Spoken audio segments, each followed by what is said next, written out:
famous place is the main mosque here in Tehran, and we've been given quite extraordinary access. And the message that the sermon delivers generally reflects the tone and message that the government wants to project.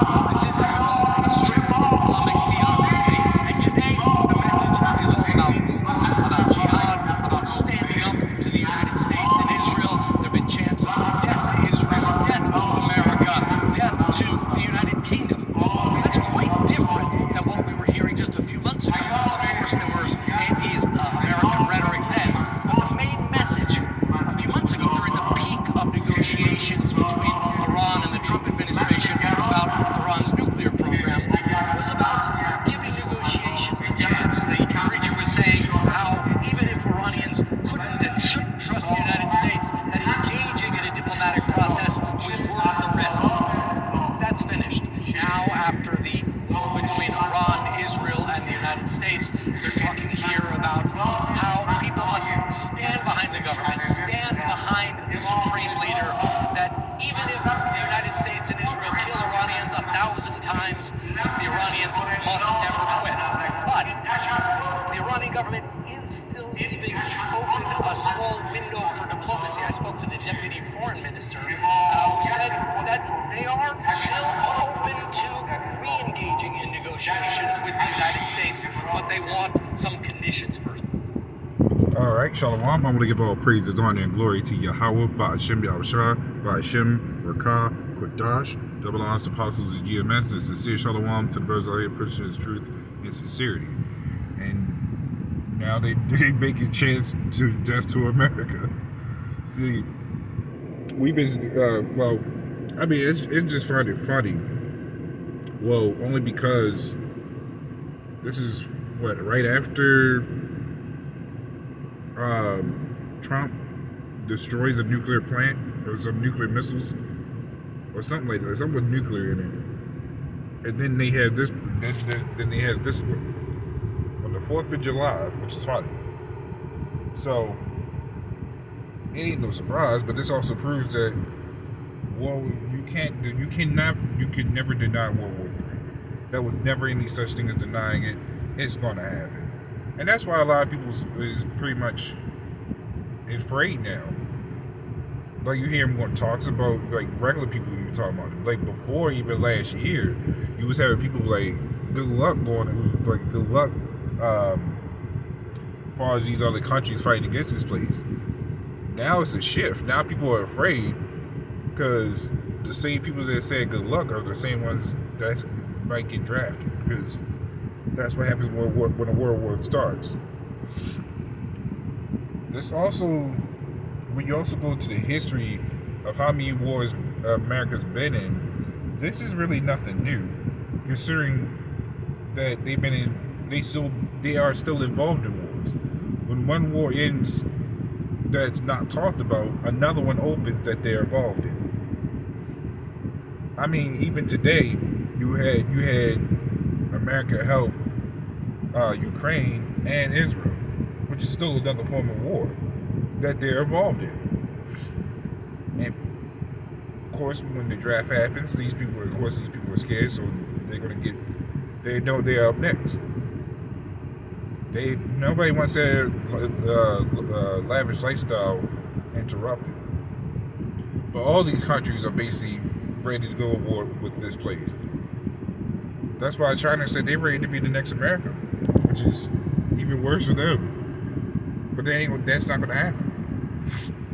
So this is Matthew 24:7. It says, "For nation shall rise against nation, and kingdoms against kingdom." And this is actually what you're seeing today. Even though this is like wars and rumors of wars, but we're in the rumor stage right now. Until the things actually kick off, and you will have kingdoms against kingdoms, and then we see the brawl happen. It says, "And there shall be a famine, and pestilences, and earthquakes in diverse places." So you're going to hear commotions. You're going to hear diseases. You're going to hear famines, like actual, right? Of course, the actual famine, but also the famine of the word, which is also more important. because these people ain't going to be able to find a way. But we're already hearing talks of lesser foods now, and I think, what was it? Just recently, if I can remember, something dealing with the food trucks. Even at my job, they also are having problems actually transporting the food, especially with how much lower time they have to actually do the stuff. So things are going to start cracking down on them as well, especially since a good amount of food drivers or truck drivers in general are Hispanic, and you have the whole ICE thing, so that's going to put a halt to a good amount of this stuff if they get caught.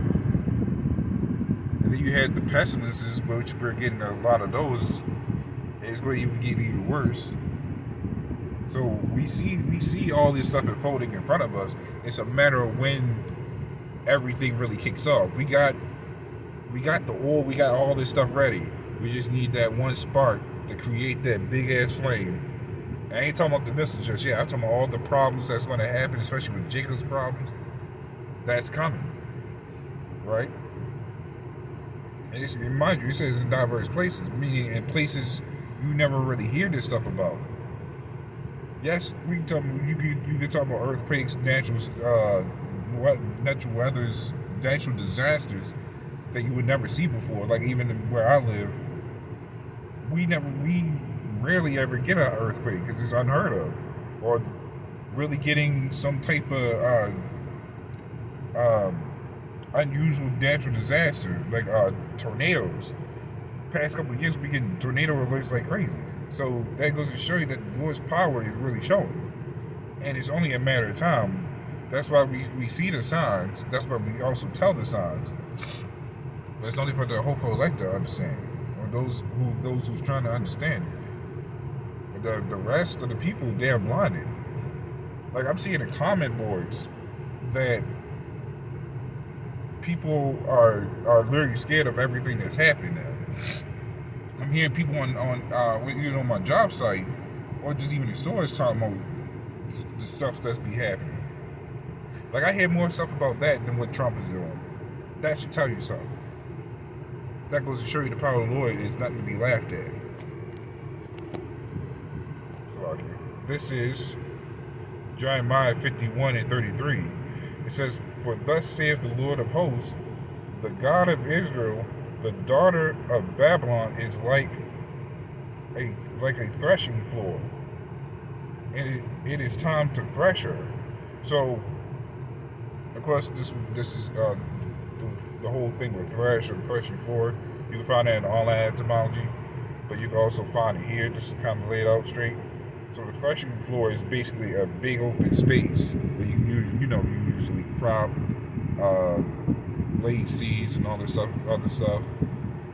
Involves beating, trampling, to get the stuff, pretty much prepared for all the growing, and it does grow. So let's go back. It says, "For thus saith the Lord of hosts, the God of Israel, the daughter of Babylon is like a threshing floor. It is time to thresh her," basically growing all this stuff as you see it today. But that's not even the biggest thing they're growing, because we're here. The Lord's elect is here. So we're growing for the ultimate downfall of this place, right? It says, "Yet a little while, the time of her harvest shall come." So that would be the Lord coming back to get his elect, meanwhile also destroying this place. So that tells you everything right there. That's why all these things are happening, because with the Lord's elect, hopeful elect here, for who he sent, prophesying the downfall of this place, giving out the prophecies that is to come, because the Lord's servants are his mouthpiece, and all of these things will happen. So when we talk about World War III, it's going to happen. When we talk about all these nations hating these people, pretty much hating this place, and basically rising up against this place, it's going to happen. When we talk about the end top, these diseases. It happened. It's happening.